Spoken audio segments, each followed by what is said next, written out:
अस्सलाम वालेकुम, कैसे हैं आप सब? उम्मीद करती हूँ कि आप सब ठीक-ठाक होंगे, खैर खैरियत से होंगे, खुशबाश होंगे। तो जनाब आज हम बनाने लगे हैं मछली का सालन और जनाब ये मछली है सुरमई मछली। ये देखिए माशाल्लाह बहुत ज़बरदस्त साफ़-सुथरी और इसको मैंने अच्छे से धो लिया है और मज़े की बात बताऊँ कि इसमें जो है बिल्कुल भी काँटा नहीं है, बस एक ये जो सेंटर का ये बड़े वाला है ये काँटा है। तो इसको हमने फ्राई नहीं करना है, इसका बस हम मसाला बनाएँगे और मसाला बना के उसमें हमने इसको पकाना है और इंशाल्लाह आपको ये बहुत पसंद आएगी, बहुत मज़े की बनती है और बहुत आसान और सबसे बड़ी बात बच्चे जो हैं वो बहुत शौक़ से खाते हैं क्योंकि इसमें काँटा नहीं होता।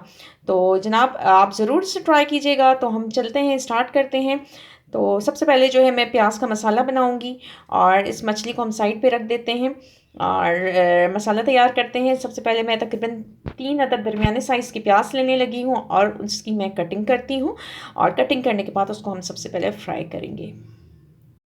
तो जनाब ये देखें तकरीबन 3 अदद प्याज थे, इसको मैंने ऑयल में डालकर और ये मैं फ्राई कर रही हूँ। जैसे इसका कलर ब्राउन हो जाएगा तो फिर हम इसमें बाकी चीज़ें डालेंगे। तो जनाब ये देखें प्याज जो हैं हमारे अच्छे से गुलाबी हो गए हैं। बस अब हम इस स्टेज में डालेंगे जो मैंने मसाले कूट के रखे हुए हैं। तो मैं आपको बताती चलूँ कि वो क्या क्या है। वो है अदरक, लहसुन और इसमें है सूखा धनिया, इसमें है दालचीनी, इसमें मोटी इलायची, इसमें 2 सब्ज़ इलायची और इसमें है 2 अदद लौंग। इन सबको मैंने अच्छे से कूट लिया है और हम ये सारा मसाला जो इसमें डाल देते हैं और ये बहुत ही स्पेशल मसाला है। इसका बहुत ज़बरदस्त जायका होता है, बहुत ज़बरदस्त खुशबू इसकी होती है। तो जनाब 2 से 3 बार इसको हम अच्छे से ऑयल के साथ और प्याज़ों के साथ मिक्स करते हैं। जी जनाब इस तरीके से थोड़ा सा मैं इसमें पानी अब डालने लगी हूँ। बिस्मिल्लाहिर्रहमानिर्रहीम। बस पानी इसलिए मैंने डाला है ताकि प्याज जो है और ज़्यादा ब्राउन ना हो और बस वो इसी स्टेज में ब्राउन होना रुक जाए, वरना इसका कलर और ज़्यादा ब्लैक हो जाएगा। लेकिन हमने वो ब्लैक वाला ब्राउन नहीं चाहिए, हमें बस ये गुलाबी ब्राउन चाहिए, ये वाला कलर।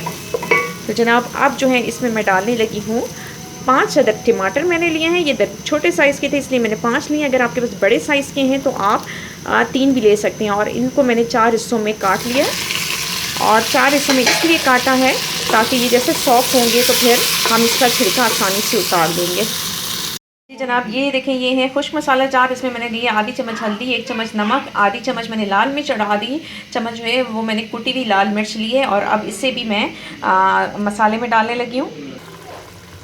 जी जनाब ये देखें इसको भी मैंने ये मसाले में डाल दिया। अच्छा इसमें तकरीबन मैंने 1 गिलास पानी का डाला था। अब इस पानी में जो है इंशाल्लाह हमारे ये जो है मसाला जो अच्छे से गल जाएगा, टमाटर भी और प्याज भी जो है वो अच्छे से गल जाएंगे। तो बस हम थोड़ा सा इंतज़ार करते हैं ताकि ये हमारे जो टमाटर हैं ये थोड़े से और सॉफ्ट हो जाएँ। तो इसका छिलका हम ऊपर से उतार लेंगे और फिर हम इसको गलने के लिए रख देंगे ताकि प्याज और टमाटर अच्छे से गल जाएँ। तो जनाब ये देखें टमाटर जो हैं वो सॉफ़्ट हो गए हैं। बस इसका हम जो है इस तरीके से ये इसके छिलके जो हैं हम उतार लेते हैं। ये जनाब ये देखें मैंने फॉक की मदद से छिलका उतार लिया। इसी तरीके से मैं बाकी टमाटरों की भी छिलकी उतार लेती हूँ। तो जनाब ये देखें प्याज और टमाटर जो हैं वो अच्छे से गल गए हैं। बस इसको जो है अच्छा सा एक मैं फ़ाइन मसाला इसका तैयार कर लेती हूँ। बस थोड़ा सा ये जो है इसको यूँ मसल लेते हैं और बहुत अच्छा सा इसका मसाला तैयार करते हैं। देखिए मसाला बहुत अच्छे से बन गया है। इसका ऑयल देखें वो भी सेपरेट हो गया है। इट्स मीन कि मसाला हमारा बहुत ज़बरदस्त तैयार हो गया अल्हम्दुलिल्लाह। अब इसमें तकरीबन 1 गिलास में पानी डालने लगी हूँ ये इस तरीके से और इसको बॉयल होने का हम इंतज़ार करते हैं और उसके बाद जो है हम इसमें फ़िश डालेंगे। तो जनाब ये देखें पानी को बॉयल आना शुरू हो गया है। अब हम इसमें फ़िश डालते हैं। बिस्मिल्लाहिर्रहमानिर्रहीम। तो जनाब ये बिस्मिल्लाह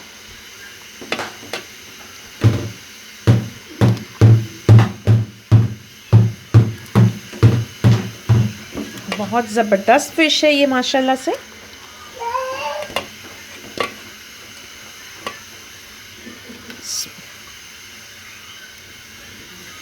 बिस्मिल्लाहिर्रहमानिर्रहीम। इसको हमने थोड़ा सा मिक्स कर दिया है। बस अब इसको हम पकने के लिए रख देते हैं हल्की आंच पर। अच्छा एक और बात बताती चलूँ कि मिर्च और नमक मिर्च जो है मसाला आप अपनी मर्ज़ी से कम और ज़्यादा कर सकते हैं। अगर आप ज़्यादा खाते हैं तो आप और इसमें ऐड कर दें, और अगर कम खाते हैं तो ये फ़ाइन, क्योंकि ये मेरा जो मसाला जो मैंने डाला है ये बिल्कुल नॉर्मल है, बहुत तेज़ नहीं है, नॉर्मल है। तो जिस तरीके से भी आप खाते हैं कम और तेज़, तो आप अपनी मर्ज़ी से मिर्च मसाला इसमें ऐड कर सकते हैं। तो तकरीबन 10 मिनट के लिए मैं इसको दम पर रखती हूँ। तो जनाब तकरीबन 10 मिनट हो गए हैं। बिस्मिल्लाहिर्रहमानिर्रहीम। हमने ये ढक्कन उठा के देखा है और बिस्मिल्लाहिर्रहमानिर्रहीम ये देखें। तो जनाब हमारा ये फ़िश जो है वो अच्छे से गल चुकी है। अब बस इसको हम गार्निश करते हैं हरे धनिए से। बिस्मिल्लाहिर्रहमानिर्रहीम। जनाब मुझे उम्मीद है कि आपको ये रेसिपी पसंद आई होगी। आप मेरी रेसिपी को ज़रूर ट्राई कीजिएगा, अपने फैमिली फ्रेंड्स में शेयर कीजिएगा, मुझे दुआओं में याद रखिएगा, और सबसे इम्पॉर्टेंट बात, अपना बहुत ज़्यादा ख्याल रखिएगा। इंशाल्लाह हम फिर मिलेंगे किसी और अच्छी सी रेसिपी के साथ। तो जनाब इजाज़त चाहती हूँ, अल्लाह हाफ़िज़।